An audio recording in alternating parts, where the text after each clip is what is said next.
ሰላም ጤና ይስጥልን እንደምናላችሁ አድማጭ ተመልካቾች ከዋሊያ ኒውስ ዕለታዊ መረጃዎች ወደ እናንተ የምናቀርብበት ሰዓት ላይ ነው የምንገኘው። በቅድሚያ ዋና ዋናዎቹን ቀዳሚ አድርገን እንነግራችኋለን።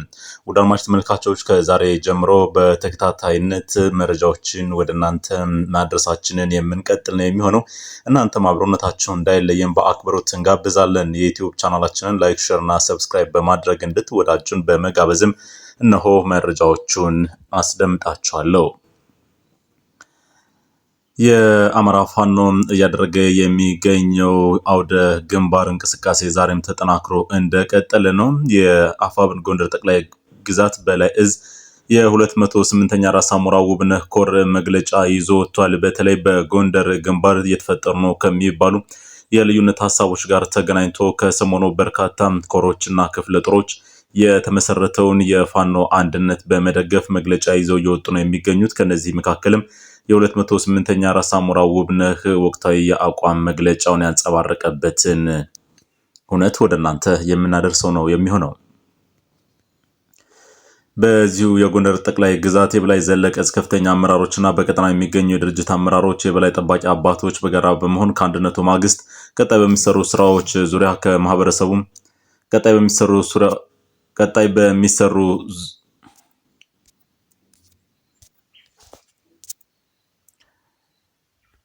ቀጣይ በሚሰሩ ስራዎች ዙሪያ ከማህበረሰቡና ከዳግማዊ ቴዎድሮስ 5ኛ ኮር መብረቅ ክፍለ ጦር አመራርና የሰራዊት አባላት ጋር ውይይት ማድረጉ ተሰምቷል። በዝርዝር ይዘነዋል። የአገዛዙ ወታደሮች በአማራ ሴትና ህጻናት ሳይቀር አፍኖ በመውሰድ በውጊያ ወቅት ከፊት በማሰለፍ እንደ ጦር ጋሻና ጥይት ማብረጃ እየተጠቀሙባቸው መሆኑ ተሰምቷል። ይህንን ዘገባ ያጠናቀረው መረብ ሚዲያ ነው። በሰፊው እንመለከተዋለን። በሌላ በኩል የብልጽግና መከላከያ ሰራዊት የግለሰቦችን ተሽከርካሪ በግዳጅ ለውጊያ እየወሰደ እንዲወድም እያደረገ መሆኑም ተሰምቷል። በዝርዝር ተሰሙታላችሁ። አምስት የሚሊሻ አባላት ጀብደኛዋ አስቴ ደንሳ ብርጌድን መቀላቀላቸው ተሰምቷል። በበላይ ዘለቀ እዝ ስር የሜጀር ጀነራል ባንታባት አንደኛ ኮር አካል የሆነው የአስቴ ደንሳ ብርጌድ አገዛዙ ኃይልን እያስኮበለለ ስለመሆኑ ተሰምቷል። ወደ አድማጭ ተመልካቾች ከኛ ጋር አብራችሁን የምትቆዩ ከሆነ እነዚህና ሌሎች አበይት መረጃዎችን በዝርዝር እየነገርናቸው ቆይታ እናደርጋለን። እስከ ፍጻሜው ድረስ አብራችሁን ቆዩ። እነሆ ቀዳሚ ዝርዝር መረጃችን እናስደምጣቸው። በአፋብን ወሎ ቤት አማራ ምኒልክ ዕዝ 15ኛ ኮር ድል መቀዳጀቱን አስታውቋል። የአማራ ፋኖ ብሔራዊ ንቅናቄ ወሎ ቤት አማራ ምኒልክ ዕዝ 15ኛ ኮር ስራ የሚገኙት 152ኛና 153ኛ ክፍለ ጦሮች ወግዴ ወረዳ ለሚ ከተማና ከላላ ቴርቴራ አካባቢ ላይ ባደረጉት አውደ ውጊያ በሁለቱም ግንባር አመርቂ ድል አስመዝግበዋል። በጥቃቱ ብዛት ያላቸው የመከላከያ አባላት የጨው ዘር እንደሆኑ ከአካባቢው የሕክምና ተቋማት የተገኘው መረጃ የሚያስረዳ ሲሆን ቀላል የማይባል ቁጥር ያላቸው አገዛዙ ቅጥረኞች ቆስለው ሆስፒታል መግባታቸውም ታውቋል። ከተገኙ ምርኮዎች መካከልም ለጊዜው ቁጥራቸው በውል ያልታወቁ የድሽቃና የብሬን ጥይቶች ሲኖሩ እስካሁን ባለው መረጃ 39 የመከላከያ ሰራዊት አባላት መደምሰሳቸው ታውቋል። በወግዲ ለሚና ቃስታ የሚገኙ የሕክምና ተቋማት በቁስለኞች መሙላታቸው የውስጥ መረጃ ምንጮች ያደረሱ ሲሆን ሌሎች ሲቪሊያን ታካሚዎች አገልግሎት እንዳያገኙ እየተደረጉ ስለመሆኑ የደረሰ መረጃ ያሳያል። በዚሁ አውደ ውጊያ 25 የነፍስ ወከፍ መሳሪያዎችን ጨምሮ 2 የብሬን ሸንሸል በቁጥር ያልታወቁ የድሽቃና የብሬን ጥይቶች ተማርከዋል ሲል የ15ኛ ኮር የህዝብ ግንኙነት መምሪያ መረጃውን አድርሷል።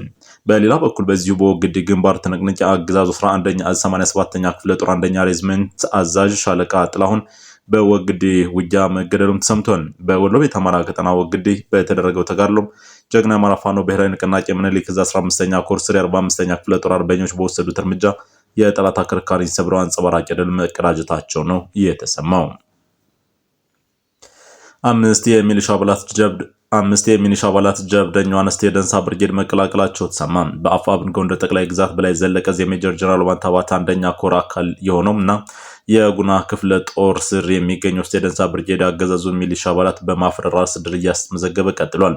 የታሪካዊ ጠላታችን የሆነውን የአምባገነን የብልጽግና ስርዓት ሲያገለግሉ የነበሩ የሚሊሻ አባላቱ በሰላማዊ መንገድ እጅ የሰጡ ሲሆን በአማራ ህዝብ ላይ ዘርፈ ብዙ ጥቃት በመፈጸም ላይ የሚገኝ የብልጽግናው አገዛዝ በየቀኑ መፍረሱን ቀጥሎበታል።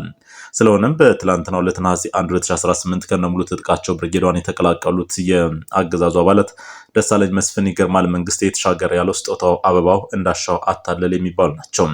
በመጨረሻም በሰላማዊ መንገድ እጅ የሰጡት የሚሊሻ አባላት በጦር ሜዳ ጠበብቶች ስቴደንሳ ብርጌድ ፋኖ በተደረገላቸው አቀባበልና እንክብካቤ ደስተኛ መሆናቸውን ገልጸው የሚሊሻ ተቋሙ አሁን ላይ ወደ መፈራረስ ደረጃ እየመጣ ስለሆነ ወደ ፋኖ ተቋም እንዲቀላቀሉ ለጓዶቻቸው መልእክት አስተላልፈዋል። የጎንደር ጠቅላይ ግዛት በላይ እዝ የህዝብ ግንኙነት መምሪያ በላከልን መረጃ መሰረት የብልጽግና መከላከያ ሰራዊት የግለሰቦችን ተሽከርካሪ በግዳጅ ለውጊያ እየወሰደ እንዲወድም እያደረገ መሆኑ ሰምቷል። የድርጊት የአማራን ህዝብ በኢኮኖሚ የማርቀቅ እኩይ ተልእኮ አካል መሆኑ የታወቀ ሲሆን ጸረ አማራውን ሀገር አፍራሹ የብልጽግና መከላከያ ሰራዊት በአማራ ክልል እያካሄደ ባለው ውጊያ በርካታ ወታደራዊ ንብረቶችና ተሽከርካሪዎች እየወደሙበት መምጣቱን ተከትሎ የራሱ ንብረት ለማዳንና የህዝቡን ኢኮኖሚያዊ ህልውና የበለጠ አደጋ ውስጥ ለመክተት ሲል የግለሰብ ተሽከርካሪዎችን በማስወገድ ለውጊያ አገልግሎት እየዋለ ነው። በተለይም የሰሜን ምስራቅ እዝ መከላከያ ሰራዊት የራሱ የሆኑ ወታደራዊ ኦራሎች፣ ካሶኒዎችና የኮንቮይ ተሽከርካሪዎች ከፋኖ ጋር የሚደረግ በፊት ለፊት በሚደረግ ውጊያ እየተደመሰሱበት በመምጣታቸው ተቋማዊ ንብረቱን ለመቆጠብ በሚል ስልት የዜጎችን የግል ተሽከርካሪዎች በግዳጅ እየቀማ ወደ ውጊያ ቀጠናዎች ይዘው በመግባት እንዲወድሙ እያደረገ መሆኑን ለማረጋገጥ ተችሏል። የድርጊት አገዛዙ የአማራን ህዝብ በወታደራዊ መንገድ ብቻ ሳይሆን መደበኛ የኢኮኖሚ እንቅስቃሴውንና የህይወት መሰረቱን በማውደም በኢኮኖሚ ለማርቀቅ ካለው ጽኑ ፍላጎት እኩይ ተልእኮ ጋር ተያይዞ የሚፈጸም መሆኑን ለማወቅ ተችሏል። ዜጎች ጥረው ግረውና ለፍተው ያፈሩትን ንብረት በግፍ በመቀማት ለጦርነት ማገዶ የሚያደርገው የአገዛዙ ኃይል ተሽከርካሪዎቹ በውጊያ ወቅት ሲወድሙ ምንም አይነት የካሳ ክፍያ ከመስጠት ከመካድ አልፎ ባለንብረቶች ላይ ተጨማሪ በደል ምንም አይነት የካሳ ክፍያ መክፈል ቀርቶ በባለንብረቶች ላይ ተጨማሪ በደል እየፈጸመባቸው ነው። ንብረታቸው በግዳጅ ተወስዶ በውጊያ መስክ የወደመባቸው አሽከርካሪዎችና ባለንብረቶች ህጋዊ ካሳ እንዲሰጣቸውና ያጡትን ንብረት እንዲተካላቸው ጥያቄ ሲያቀርቡ በአገዛዙ ሰራዊት አዛዦች ዘንድ የጽንፈኛ ደጋፊዎችና አባሪዎች ናቸው በሚል ለእስርና ለተለያዩ እንግልቶች እየተዳረጉ መሆኑን ሰምቷል። በተጨማሪም ከፍተኛ ወታደራዊ አዛዦቹ እኛ ሰራዊታችን እያለቀብን ይህ ሁሉ ወታደራችን እየወደመ እንዴት እናንተ ስለ ንብረት ታወራላችሁ በሚል በተጎጂዎቹ ላይ ከባድ ዛቻና ማስጠንቀቂያ መስጠታቸው ነው የታወቀው። ይህም አገዛዙ የወታደራዊ ኪሳራውን ለመሸፈንና የህዝቡን ኢኮኖሚ የህልውና ሙሉ በሙሉ ለማድቀቅ እያካሄደ ያለው እኩይ ድርጊት አካል ነው። በሌላ ዜና የአገዛዙ ወታደሮች በአማራ ሴትና ህጻናት ሳይቀር አፍነው በመውሰድ በውጊያ ወቅት ከፊት በማሰለፍ እንደ ጦር ጋሻና ጥይት ማብረጃ እየተጠቀሙባቸው መሆኑ ሰምቷል። የብልጽግናው መከላከያ ሰራዊት ከሳምንታት በፊት በጎጃም ቀጠና ደጋዳሞት ግንባር የ12ኛ ክፍል መልቀቂያ ፈተና ወስደው ወደ ቤታቸው መመለስ ላይ የነበሩ ተማሪዎችን አግቶ ወደ ምሽግ በማስገባት እንደ ጦር ጋሻ እንደተጠቀመባቸው መዘገቡ አይዘነጋም። ይኸው ሰራዊት በተመሳሳይ በሸዋ ጠቅላይ ግዛትና በወሎ ቤት አማራ እንዲሁም በጎንደር ጠቅላይ ግዛት ህጻናትን ጭምር በማገት ወደ ግንባር ከወሰደ በኋላ በውጊያ ወቅት እንደ ጥይት ማብረጃ እየተጠቀመባቸው ይገኛል። ሰሞኑንም በወሎ ቤት አማራ ቀጠና ከራያ ግንባር ጀምሮ እስከ ወልዲያ፣ ደሴና ኮምቦልቻ ውጥረት መንገሱን ተከትሎ የመከላከያ ሰራዊት አባላቱ በሴትና ህጻናት ላይ ሲፈጽሙት የነበረውን የአፈናና እገታ ተግባር አባብሰው መቀጠላቸውን ለማወቅ ተችሏል። ወታደሮቹ ሐምሌ 29 2018 ምሽት በመካነ ሰላም ከተማ ቀበሌ 04 ልዩ ስሙ ጎተራ ተብሎ በሚጠራው አካባቢ ወይዘሮ እዳዱ ፍስሐ የተባለች ባለትዳርና የልጆች እናትን አፍነው ክሬቸር ተብሎ በሚጠራው ስፍራ ወደሚገኘው ካምፓቸው የወሰዷት ቢሆንም ቤተሰቦቿ ሊጠይቁ ሲሄዱ ወደ ካምፓ አልመጣችም አናውቅም የሚል ምላሽ ተሰጥቷቸዋል። በተጨማሪም ይኸው መከላከያ ሰራዊት በየአካባቢው አስገድዶ መድፈርና ሕክምና መከልከልን እንደ አንድ የጦር መሳሪያም እየተጠቀመበት ይገኛል። ምዕራብ ሚዲያ እንደዘገበው የአፋብኃኝ ጎንደር ጠቅላይ ግዛት በላይ ዘለቀ ከፍተኛ አመራሮችና በቀጠና የሚገኙ የድርጅት አመራሮች በበላይ ጠባቂ አባቶች በጋራ በመሆን ከአንድነቱ ማግስት ቀጣይ በሚሰሩ ስራዎች ዙሪያ ከማህበረሰቡና ከዳግማዊ ቴዎድሮስ 54ኛ ኮር መብረቅ ክፍለ ጦር አመራርና ከዳግማዊ ቴዎድሮስ 5ኛ ኮር መብረቅ ክፍለ ጦርና አመራር ከዳግማዊ ቴዎድሮስ 5ኛ ኮር መብረቅ ክፍለ ጦር አመራርና የሰራዊት ክፍል ጋር ውይይት አካሄዱ። በውይይቱም በሊቦ ከምከም ወረዳ ሚካኤል ደብር ቀበሌ ከመብረቅ ክፍለ ጦር አመራሮችና ከታችኛው የሰራዊቱ ክፍል ጋር ነሐሴ 1 2018 ሰፊ ውይይት የተደረገ ሲሆን የበላይ እዝ ወታደራዊ አዛዥ አርበኛ ደረጀ በላይ አንድ መሆናችን እንኳን ደስ ያላችሁ በማለት ጀምሮ አሁን የተመሰረተው አንድነት በቀላሉ የተገኘ ሳይሆን በርካታ ውስብስብ ፈተናዎችና ውጣ ውረዶችን አሸንፎ እዚህ የደረሰ ነው በማለት ገልጿል። አመራሩና ሰራዊቱ ያሳዩት ጽናትና ትዕግስት ለዚህ ታሪካዊ ድል መብቃት ዋና መሰረት መሆኑንም በማከል የጎንደር አንድነት የተገነባው በታጋዮች ደም አጥንትና በህዝብ አደራ ጭምር የተገነባ በመሆኑ አንድነቱ የሚቀልድበት የሚወርዱ መመሪያዎችን የሚሸራርፉበት ወይም ለማፍረስ የሚሞክር አካል ቢኖር ፍጹም የማይታለፍ ቀይ መስመር መሆኑ በጥብቅ ተሰምሮበታል። በቀጠናው አንድ ህጋዊና መዋቅራዊ ሆኖ የሚንቀሳቀሰው አፋብኃኝ ጎንደር ጠቅላይ ግዛት በላይ እዝ መሆኑን በማረጋገጥ ከዚህ መዋቅር ውጭ በተናጠል ወይም በተበታተነ መልኩ የሚንቀሳቀስ አካል ካለ ማንኛውም ህጋዊ እርምጃን የምንወስድ መሆኑን እየተናገሩት አመራሩ ነገር ግን ጥያቄ ያለኝ የሚል አካል ካለ በሰላማዊና ድርጅታዊ መርህና አሰራርን በተከተለ መንገድ መጠየቅ እንደሚችል አቅጣጫ ተቀምጧል ብሏል። አንድ ባለመሆናችን የሚደሰቱ፣ አንድ በመሆናችን የሚከፉ አካላት የታጋዮችን መስዋዕትነት ከንቱ ማስቀረትና የህዝብን እንግልት ለማራዘም የሚሰሩ በመሆናቸው ሰራዊታችንና ህዝባችን በመቀናጀት ከዚህ አጥፊና ጸረ አንድነት ግለሰቦች ጋር አብረው መቆም እንደሌለባቸው አጽንኦት ሰጥቷል። በመድረኩ ላይ የተገኙት የእዙ ምክትል ሰብሳቢ ለፖለቲካ ጉዳዮች ኃላፊ አርበኛ ኪሩቤል ጎቤ፣ የእዙ የፖለቲካ ዘርፍ ኃላፊ አርበኛ አንተነህ ድረስን ጨምሮ ሌሎች የእዙ ከፍተኛ አመራሮች በአንድነት ውስጥ ምንም አይነት ዓላማ ልዩነት እንዳይፈጠር ከፍተኛ ጥንቃቄ ሊደረግ እንደሚገባ አጽንኦት ሰጥተው ምክር ሀሳባቸውን አጋርተዋል። ከዚህ በፊት በነበሩ አለመግባባቶች የተፈጠሩ መጠራጠሮችን በግልጽ ውይይት መዝጋት ያስፈልጋል ያሉት አርበኞቹ የተቋጠሩ ቂሞችን በይቅርታና በመተማመን መንፈስ ማጥፋት፣ የተራራቁ ወገኖች በማቀራረብ የቤተሰብን ያህል መተሳሰር መፍጠር እንደሚያስፈልግ ተናግረዋል።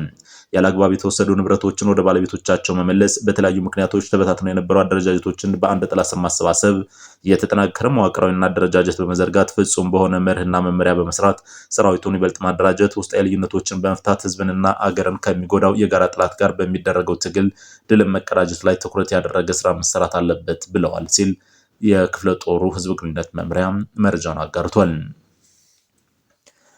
ከአፋብን ጎንደር ጠቅላይ ግዛት በላይ እዝ 208ኛ ራስ አሞራ ውብነህ ኮር የተሰጠ የአቋም መግለጫ።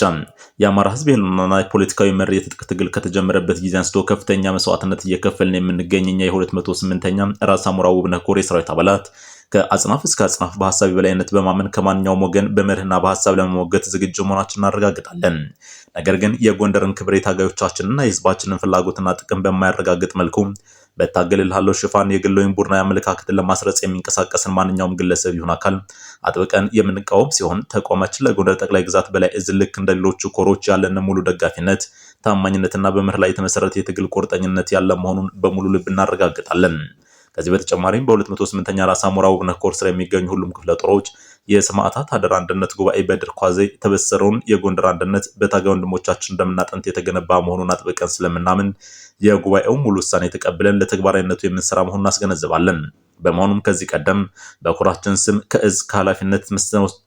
ከእዝና ከኃላፊነት ወሰናችን ውጭ የወጡ ማንኛውንም መግለጫዎች 208ኛ ራስ አሞራ ውብነህ ኮርን ፈጽሞ የማይወክሉና ከእውቅናችን ውጭ የተፈጸሙ ያሉ የግለሰቦች ፍላጎት ማርኪያ ጸረ አንድነት ድርጊቶች መሆናቸውን አበክረን እንገልጻለን። በመጨረሻም ቀጠናችንን በአስተማማኝ ሁኔታ አስጠብቀን የምንታገል የመርህና የህዝብ ታጋዮች እንጂ የትኛውንም አካል የግል ፍላጎትና አጀንዳ ማስፈጸሚያ ያለመሆናችንን እያረጋገጥን የትኛውም ቅሬታም ሆነ ጥያቄ አለኝ የሚል አካል ወደ ተቋሙ ቀርቦ መስተናገድ እንደሚችል ማስገንዘብ እንፈልጋለን። ህልውናችን በተባበረ ክንዳችን ሲል የአፋብን ጎንደር ጠቅላይ ግዛት በላይ ዘለቀ 208ኛ ራስ አሞራ ውብነህ ኮር የስራ አስፈጻሚ ያወጣው መግለጫ ያሳያል። በመጨረሻም ከውጭ በኮንጎ ዴሞክራሲያዊ ሪፐብሊክ የተከሰተውን የቡንዲ ቡጉዮ ኢቦላ ወረርሽኝ ለመግታት አዲስ የተስፋ ሰጪ ጭላንጭል መታየቱ ተሰማ።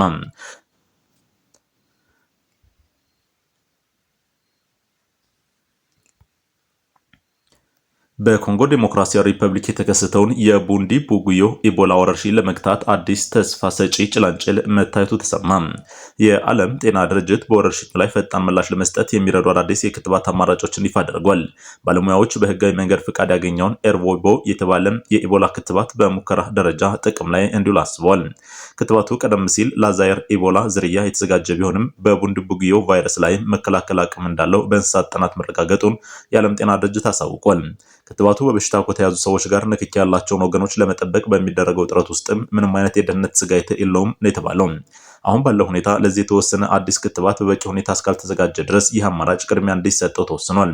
ሆኖም የክትባቱ ሙሉ ውጤታማነት በሰው ልጅ ላይ በሕክምና ሙከራዎች ገና መረጋገጥ እንደሚኖርበት የዓለም ጤና ድርጅት ባወጣው አዲሱ ዘገባ አመልክቷል። ክትባቱ አዎንታዊ ውጤት ካሳየ በአጭር ጊዜ ውስጥ በስፋት ተመርቶ ለተጎዱ አካባቢዎች እንዲሰራጭ ጥረት እንደሚደረግ ድርጅቱ ጠቁሟል። እርምጃው የዓለም አቀፍ የህዝብ ጤና ስጋት የሆነውን አደገኛ ወረርሽኝ በፍጥነት ለመቆጣጠርም ትልቅ አስተዋጽኦ እንደሚኖረው ታምኗል።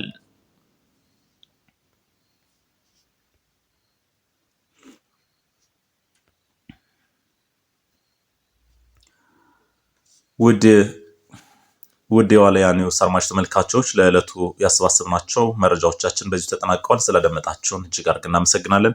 በሌላኛው መረጃ ሰዓታችን የምንገናኝ ይሆናል። በቸር ቆዩ።